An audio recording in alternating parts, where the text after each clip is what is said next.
Данияр Сарбаев – слесарь-сборщик первого в Кыргызстане автомобильного завода. Здесь собирают грузовые и легковые авто. Предприятие открылось несколько месяцев назад. Благодаря этому у местных специалистов появилась возможность реализовать себя на родине, а не искать счастье за рубежом.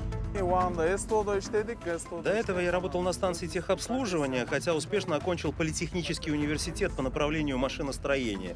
Теперь, после открытия завода, мои знания пригодились, и у меня есть стабильная работа. Сейчас на заводе работает чуть больше 50 человек. В ближайшие 3 года штат планируют увеличить в несколько раз. Поэтому мы с университетами сейчас прорабатываем, чтобы к этому моменту у нас появлялись все новые и новые специалисты, чтобы можно было уже конструкторов, технологов набирать своих. Только с начала 2024 года в республике открылось свыше 150 промышленных и социальных объектов. Это производственные предприятия, малые гидроэлектростанции и крупные заводы. Запуск 100 из них приурочили ко Дню независимости страны. Официальный старт дал президент Садыр Джапаров.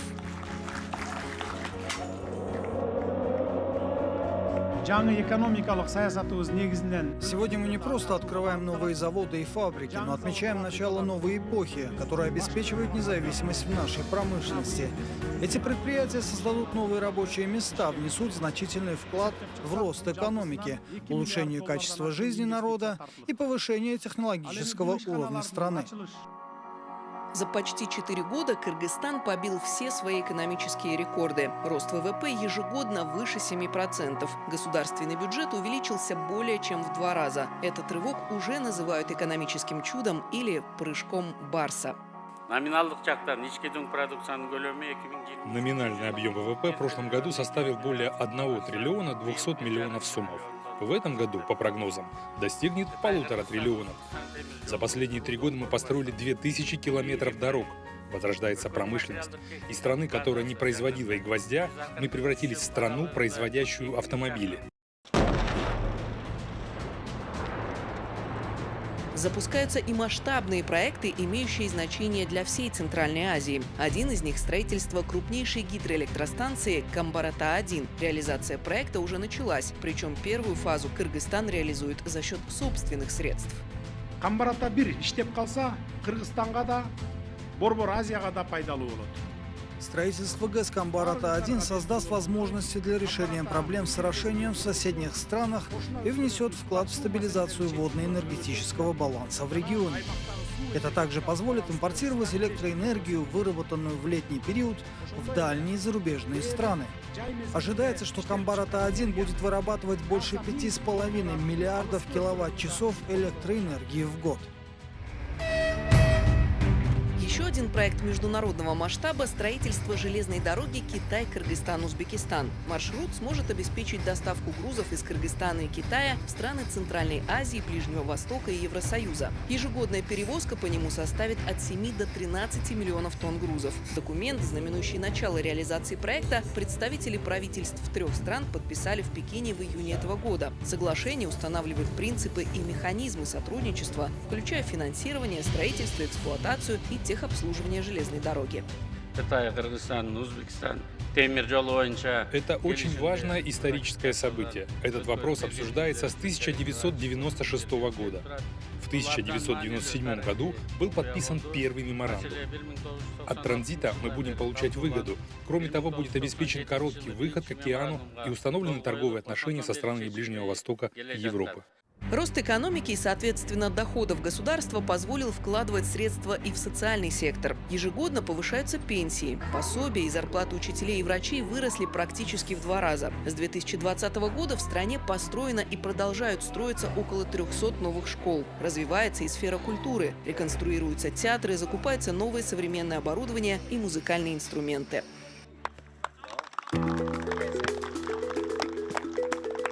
А это президент Садыр Джапаров и глава всемирно известного испанского футбольного клуба «Барселона» Жоан Лапорта разыгрывают первый мяч товарищеского матча. И не где-нибудь, а на юге Кыргызстана, в городе Джалалабад. Именно здесь по инициативе президента построили первую в Центральной Азии футбольную академию «Барсы». mayor of Bishkek. Я думаю, что, построив эту академию, мы показываем детям, что можно трудиться и попасть в клуб, и стать известным футболистом. Для того, чтобы стать чемпионами мировых турниров, в этой академии созданы все условия. Здесь будут лучшие тренеры, лучшие методики и условия для проживания. Так мы будем вместе растить чемпионов. Помимо этого, по всей стране строятся футбольные поля. В столице огромный современный стадион на 45 тысяч мест, который сможет стать местом проведения международных турниров.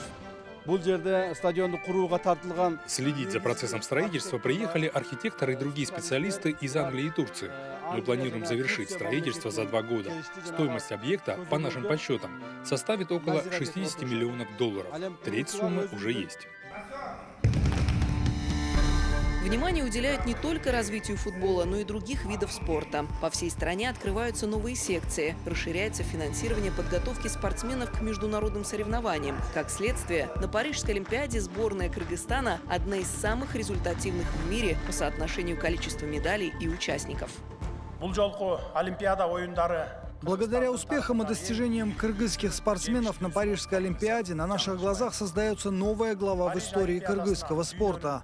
Прошедшие международные соревнования стали самыми успешными в истории нашей страны. 6 из 16 наших спортсменов вернулись домой с наградами. Растет авторитет страны и на международной арене. Улучшаются отношения с соседями. 2 года назад Кыргызстан и Узбекистан наконец-то поставили точку в вопросе государственных границ. Садуру Джапарову удалось сделать то, чего прежние власти не могли добиться за предыдущие 30 лет независимости. Это историческое событие, которое ждали наши братские народы много-много лет. Вы понимаете, когда граница не ратифицирована, нет договора, а в чем можно говорить о наших взаимоотношениях? Это мир и спокойствие. Сегодня в турбулентном мире это было необходимо.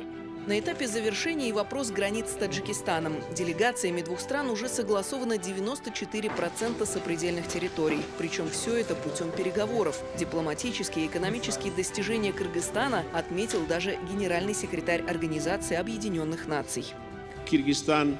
Кыргызстан можно назвать символом мира, и я уверен, что вы будете и дальше стараться решать вопросы делимитации и демаркации границ путем дипломатии. Я был в Кыргызстане несколько раз, но никогда не видел такого динамизма. Ваша страна была спящей красавицей, а теперь стала мчащимся скакуном. За последние 4 года Кыргызстан принял немало высоких гостей. Республику с государственным и официальными визитами посещали главы стран Азии и Европы. Республика десятки раз становилась площадкой проведения международных бизнес-форумов. Благодаря этому растет торговля, открываются совместные предприятия. Основной стратегический партнер в этой сфере – Россия. В республике реализуется свыше 60 крупных инвестпроектов с участием российского бизнеса на общую сумму свыше 10 миллиардов долларов.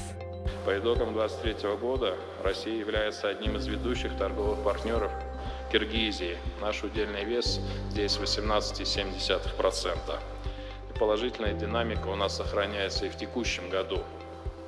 По нашим данным, на первое полугодие 2024 года товарооборот у нас возрос в 11,2% относительно аналогичного периода прошлого года. Неизменно одно. Россия остается и будет нашим стратегическим партнером, с которым нас связывают не только экономические интересы, но и многовековые культурные, исторические и социальные узы.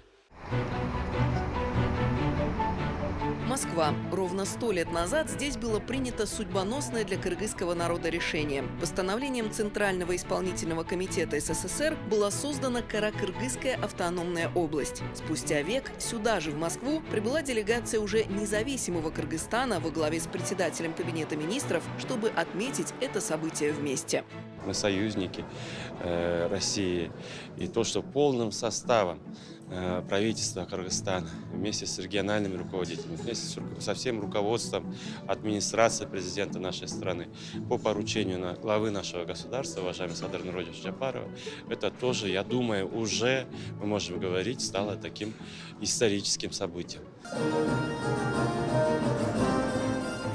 В рамках празднования в городах России прошли Дни культуры Кыргызстана. Основной площадкой стала сцена Большого театра, где вместе выступили артисты двух стран.